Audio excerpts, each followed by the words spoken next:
नमस्कार दोस्तों, आप सभी का कहानी के तीसरे भाग में स्वागत है। दोस्तों, कहानी कम पूरा हो जाने के बाद एक लाइक और शेयर ज़रूर कीजिएगा। तो आनंदी स्त्रियों के स्वभाव अनुसार रोने लगी, क्योंकि आंसू उनकी पलकों पर रहते हैं। श्रीकंठ बड़े धैर्यवान और शांत पुरुष थे। उन्हें कदाचित ही कभी क्रोध आता था। स्त्रियों के आंसू पुरुषों की क्रोधाग्नि भड़काने में तेल का काम करते हैं। रात भर करवटें बदलते रहे, उद्विग्नता के कारण पलक तक नहीं झपकी। प्रातःकाल अपने बाप के पास जाकर बोले, दादा, अब इस घर में मेरा निवाह न होगा। इस तरह की विद्रोहपूर्ण बातें कहने पर श्रीकंठ ने कितनी ही बार अपने कई मित्रों को आड़े हाथ लिया था, परंतु दुर्भाग्य आज उन्हें स्वयं वे ही बातें अपने मुंह से कहनी पड़ी। दूसरों को उपदेश देना भी कितना सहज है। बेनी माधव सिंह घबरा उठे और बोले, क्यों श्रीकंठ? इसलिए कि मुझे भी अपनी मान प्रतिष्ठा का कुछ विचार है। आपके घर में अब अन्याय और हठ का प्रकोप हो रहा है। जिनको बड़ों का आदर सम्मान करना चाहिए वे उनके सिर चढ़ते हैं। मैं दूसरे का नौकर ठहरा घर पर रहता नहीं। यहाँ मेरे पीछे स्त्रियों पर खड़ाऊँ और जूतों की बौछार होती है। कड़ी बात तक चिंता नहीं, कोई एक की दो कह ले, वहाँ तक मैं सह सकता हूँ, किंतु यह कदापि नहीं हो सकता कि मेरे ऊपर लात घुसे पड़े और मैं दम न मारूँ। बेनी माधव सिंह कुछ जवाब न दे सके। श्रीकंठ सदैव उनका सम्मान करते थे। उनके ऐसे तेवर देखकर बूढ़ा ठाकुर अवाक रह गया। केवल इतना ही बोला, बेटा, तुम बुद्धिमान हो, ऐसी बातें करते हो। स्त्रियां इस तरह घर का नाश कर देती हैं। उनको बहुत सिर चढ़ाना अच्छा नहीं। श्रीकंठ, इतना मैं जानता हूँ। आपके आशीर्वाद से ऐसा मूर्ख नहीं हूँ। आप स्वयं जानते हैं कि मेरे ही समझाने बुझाने से इसी गांव में कई घर संभल गए, पर जिस स्त्री की मान प्रतिष्ठा का ईश्वर के दरबार में उत्तरदाता हूँ, उसके प्रति ऐसा घोर अन्याय और पशुवत व्यवहार मुझे असह्य है। आप सच मानिए, मेरे लिए यही कुछ नहीं है कि लाल बिहारी को कुछ दंड नहीं देता। अब बेनी माधव सिंह भी गरमाए, ऐसी बातें और न सुन सके। बोले, लाल बिहारी तुम्हारा भाई है, उससे अब कभी भूल चूक हो उसके कान पकड़ लो। लेकिन श्रीकंठ, लाल बिहारी को मैं अब अपना भाई नहीं समझता। बेनी माधव सिंह, स्त्री के पीछे? श्रीकंठ, जी नहीं, उसकी क्रूरता और अविवेक के कारण। दोनों कुछ देर चुप रहे। ठाकुर साहब लड़के का क्रोध शांत करना चाहते थे, लेकिन यह नहीं स्वीकार करना चाहते थे कि लाल बिहारी ने कोई अनुचित काम किया है। इसी बीच में गांव के और कई सज्जन हुक्के चिलम के बहाने वहां आ बैठे। कई स्त्रियों ने जब यह सुना कि श्रीकंठ पत्नी के पीछे पिता से लड़ने को तैयार है, तो उन्हें बड़ा हर्ष हुआ। दोनों पक्षों की मधुर वाणियाँ सुनने के लिए उनकी आत्माएं तिलमिलाने लगीं। गांव में कुछ ऐसे कुटिल मनुष्य भी थे जो इस कुल की नीतिपूर्ण गति पर मन ही मन जलते थे।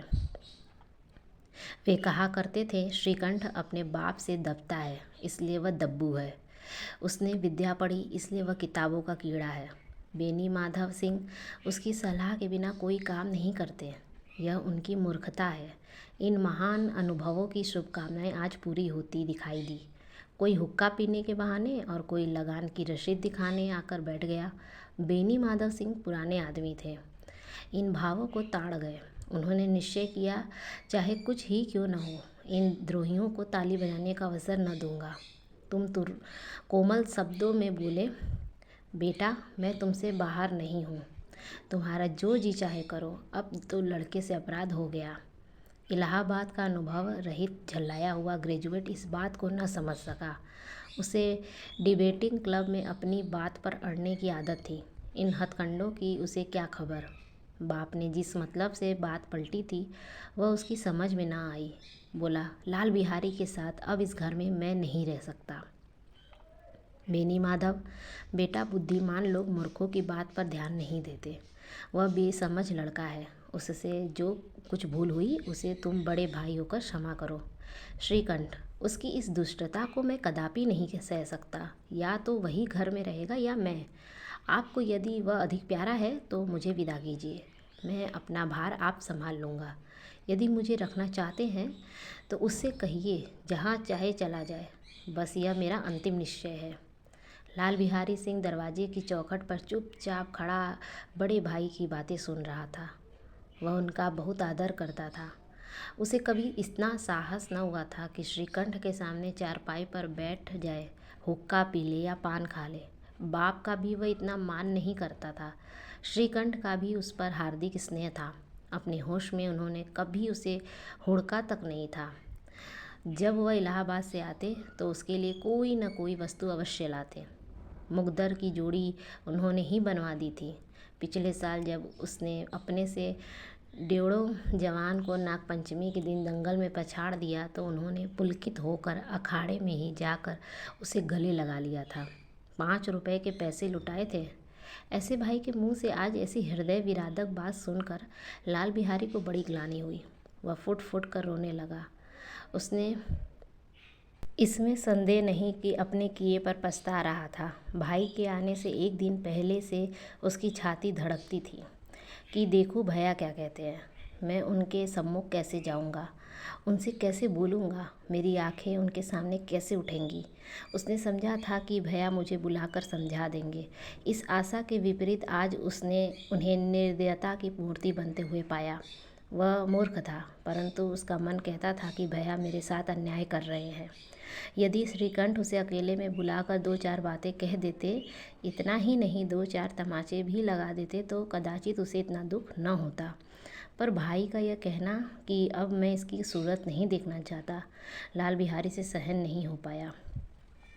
वह रोता हुआ घर आया, कोठरी में जाकर कपड़े पहने, आंखें पोंछी जिससे कोई यह न समझे कि रोता था। तब आनंदी के द्वार पर आकर बोला, भाभी, भैया ने निश्चय किया है कि वह मेरे साथ इस घर में नहीं रहेंगे। अब वह मेरा मुंह नहीं देखना चाहते, इसलिए अब मैं जाता हूँ। उन्हें फिर मुंह न दिखाऊंगा। मुझसे जो कुछ अपराध हुआ उसे क्षमा करना। यह कहते कहते लाल बिहारी का गला भर आया।